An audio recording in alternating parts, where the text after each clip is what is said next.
New year ആയിക്കഴിഞ്ഞാൽ എല്ലാ വീട്ടിലും സർവ്വസാധാരണമായിട്ട് ചെയ്യുന്ന ഒരു കാര്യമാണ് കലണ്ടർ ചേഞ്ച് ചെയ്യുന്നത്. പക്ഷേ ഈ കലണ്ടറിലാണ് 12 മാസത്തെ നമ്മുടെ ഹോപ്പ് ഫുൾ. അപ്പോൾ എല്ലാവർക്കും ഒരിക്കൽ കൂടി ഹാപ്പി ന്യൂ ഇയർ.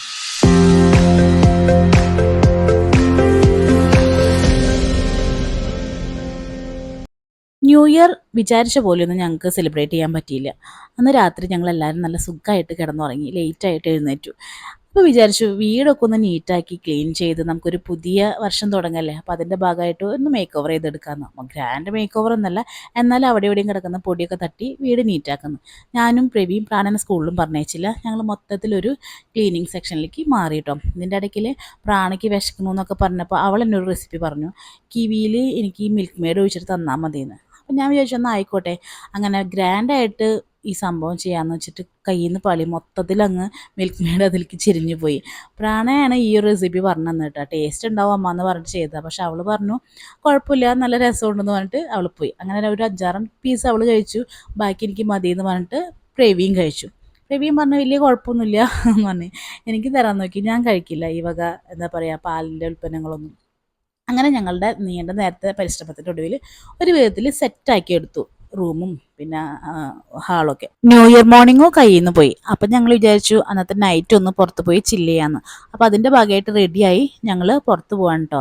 ആദ്യം ഞങ്ങൾ പോയത് പ്രാണേനെ ഹോസ്പിറ്റലിൽ കാണിക്കാൻ. അവിടെ റെഡ് ക്രസൻറ്റ് എന്ന് പറഞ്ഞിട്ടൊരു ഹോസ്പിറ്റലാണ് പ്രാണേനെ കാണിക്കുന്നത്.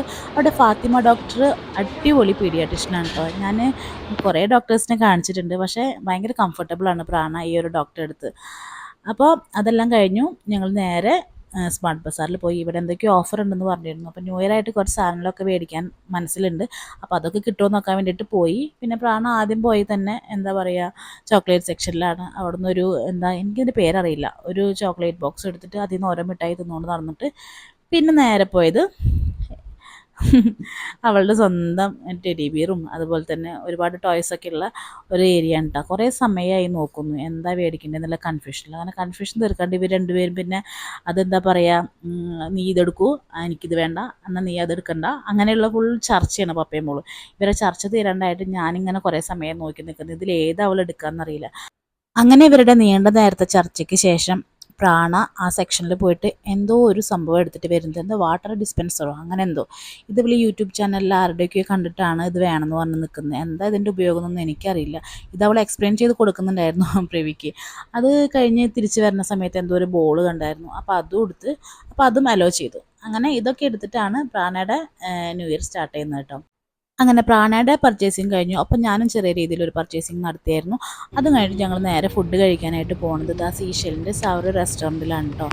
അടിപൊളി ഫുഡാണ് ഇവിടുത്തെ. എനിക്ക് 1-2 പ്രാവശ്യം വന്നിട്ട് നല്ല എക്സ്പീരിയൻസ് തന്നെയാണ് ഇവരുടെ ഭാഗത്തുണ്ടായത്. അതായത് അവരുടെ കസ്റ്റമർ കെയറിങ് ആണെങ്കിലും എല്ലാം. പക്ഷേ ഇതൊക്കെ പറയുന്നേക്കാൾ മുന്നേ ഈ വണ്ടിയിൽ നിന്ന് ഇവർ ഇറങ്ങണ്ടേ, ഏത് സമയവും പുറത്ത് പോകുമ്പോൾ ഏതെങ്കിലുമൊക്കെ ഒരു ഷൂ വലിച്ചു കയറ്റും. എന്നാൽ ഇട്ട ഷൂ കാലുമ്മ മെയിൻറ്റെയിൻ ചെയ്ത് ആ ഡേ കംപ്ലീറ്റ് ചെയ്യുമോ, അതും ചെയ്യില്ല. കയറിയ പാടെ വണ്ടിയിൽ അവിടെ ഊരിയിടും. അത് കഴിഞ്ഞ് ഇറങ്ങുന്നിടത്തൊക്കെ ഈ പറഞ്ഞ പോലെ നമ്മൾ ഇട്ട് കൊടുക്കാൻ നിൽക്കുന്നു. അങ്ങനെ ഞാൻ ഈ പരിപാടി കുറച്ച് നാളായി ഉപേക്ഷിച്ചിരിക്കുകയാണ്. എനിക്ക് ഭയങ്കര ഇറിറ്റേഷനാണ് ഈ കാര്യം. പപ്പയും മോളുമാണ് ഇത് ഹാൻഡിൽ ചെയ്യാറ്. അങ്ങനെ ഇട്ട ഷൂ തെറ്റിപ്പോയെന്നാണ് കേട്ടോ പ്രാണ പറയാൻ പോകുന്നത്. കാരണം പ്രവി ഇട്ടത് തലതിരിച്ചായിപ്പോയി. അത് എന്നിട്ട് അവൾ തലതിരിച്ചെനിക്ക് കാണിച്ചു തരണേ. അപ്പോൾ എന്തായാലും വേണ്ടില്ല, അതൊന്ന് ക്ലിയർ ചെയ്തിട്ട് കൊടുക്കാൻ വേണ്ടിയിട്ട് പ്രവി നോക്കുമ്പോൾ അവിടെ ഒരു ചെയർ കണ്ടായിരുന്നു. അങ്ങനെ അവിടെ ഇരുന്നിട്ട് പ്രവി തന്നെ വീണ്ടും അത് ശരിയാക്കി ഇട്ട് കൊടുത്തിട്ടോ. വെറുതെയാണ്, ഇത് വീണ്ടും ഹോട്ടലിൽ കയറി അവിടെ സീറ്റിലിരുന്ന താമസം അവളെ ദൂരം പൂരാൻ അവൾക്ക് ആരുടെയും സഹായം വേണ്ട. അങ്ങനെ അതും കഴിഞ്ഞ് ഞങ്ങൾ നേരെ റെസ്റ്റോറൻറ്റിൻ്റെ ഉള്ളിൽ കയറി കേട്ടോ. ഇവിടെ വെൽക്കം ചെയ്യുന്നിടത്ത് അടിപൊളിയായിട്ടൊരു എന്താ പറയുക അക്വേറിയൊക്കെ അവർ സെറ്റ് ചെയ്തിട്ടുണ്ട്. വലിയ മീനൊക്കെ ഉണ്ട് അവിടെ കാണാൻ. അപ്പോൾ അത് കാണാൻ ഭയങ്കര ഇഷ്ടമാണ്. അത് കഴിഞ്ഞിട്ട് പിന്നെ ഭക്ഷണം കഴിക്കാനുള്ള കയ്യഴുകലാണ്. ഇവിടെ ഒരു കുഞ്ഞ് സെറ്റപ്പ് ഉണ്ട് വാഷ് ചെയ്യുന്നിടത്ത്. അപ്പോൾ അങ്ങനെയുള്ള സ്ഥലത്ത് പോയി കഴിഞ്ഞാൽ പ്രാണ ഭയങ്കര ഹാപ്പി, കാരണം അവൾക്ക് ആരുടെയും സഹായം ഇല്ലാതെ കൈയഴുകാലോ. ഇവിടെ 3 ഫ്ലോറിലായിട്ടുണ്ടോ ഡൈനിങ് അവർ സെറ്റ് ചെയ്തേക്കണേ. ഞങ്ങൾ അധിക ഭാഗം വന്നാലും 0-ൽ ഇരുന്നിട്ടാണ് ഭക്ഷണം കഴിക്കാറ്. ഇപ്രാവശ്യം നമുക്ക് സെക്കൻഡിലാണ് വേക്കൻസി ഉണ്ടായിരുന്നത്. അപ്പോൾ അത് കാരണം കൊണ്ട് അങ്ങോട്ടിരുന്നു. അത്യാവശ്യം തിരക്കുണ്ടായിരുന്നു ന്യൂ ഇയർ ആയത് കാരണം കൊണ്ട്. പിന്നെ എവിടെ പോയാലും ഭയങ്കര ആലോചനയാണ് എന്താ സെലക്ട് ചെയ്യേണ്ടതെന്ന് വെച്ചിട്ട്. അങ്ങനെ ഞങ്ങൾ ആലോചിച്ച് അവസാനം ഞങ്ങളുടെ ഇപ്പോഴത്തെ ഒരു റീസെൻറ്റ് ഫേവറേറ്റ് ആയ ഒരു ഹോട്ട് ആൻഡ് സോർ ചിക്കൻ സൂപ്പില്ലേ, അത് ഓർഡർ ചെയ്തു. ഇവിടുത്തെ സൂപ്പ് അടിപൊളിയാണ്. സൂപ്പൊന്നല്ല, ഇവിടെ ഞങ്ങൾ കഴിച്ചിട്ടുള്ള ഒരു വിധം ഫുഡൊക്കെ അടിപൊളി ടേസ്റ്റാണ്. അവരുടെ സെർവിങ് അടിപൊളിയാണ്, കസ്റ്റമർ കെയറിങ് അടിപൊളിയാണ്, അവരുടെ ഒരു സിസ്റ്റം തന്നെ വളരെ നൈസാണ്. ഇവിടുത്തെ ഞങ്ങളുടെ ഏറ്റവും ഫേവറേറ്റ് ഐറ്റം എന്ന് പറയുന്നത് കുഴിമന്തിയാണ് കേട്ടോ. സാധാരണ ഒരുവിധം ഇപ്പം എല്ലായിടത്തും കുഴിമന്തി കിട്ടുമല്ലോ. പക്ഷേ കഴിച്ചിട്ടുള്ള ഒരുവിധം സ്ഥലത്തു നിന്ന് അപേക്ഷിച്ചിട്ട് വളരെ തിന്നായിട്ടുള്ള ഒരു റൈസും പിന്നെ അവരുടെ ഒരു ഫ്ലേവറും ഒക്കെ ഒരു എന്താ പറയുക അടിപൊളിയാണ്. അങ്ങനെ ഞങ്ങൾ ഭക്ഷണമൊക്കെ കഴിച്ചുകൊണ്ടിരിക്കുന്ന സമയത്ത് ഓപ്പോസിറ്റ് സൈഡിൽ ഒരു ബർത്ത്ഡേ പാർട്ടി ഉണ്ടായിരുന്നു. അതിൻ്റെ ആഫ്റ്റർ എഫക്റ്റ് ആണ് ഇപ്പോൾ ദാ കയറിപ്പോകുന്ന പപ്പയും മോളും. ഞാനും പോയി. പക്ഷെ ഞാൻ അങ്ങനെ അധികം കഴിക്കില്ല.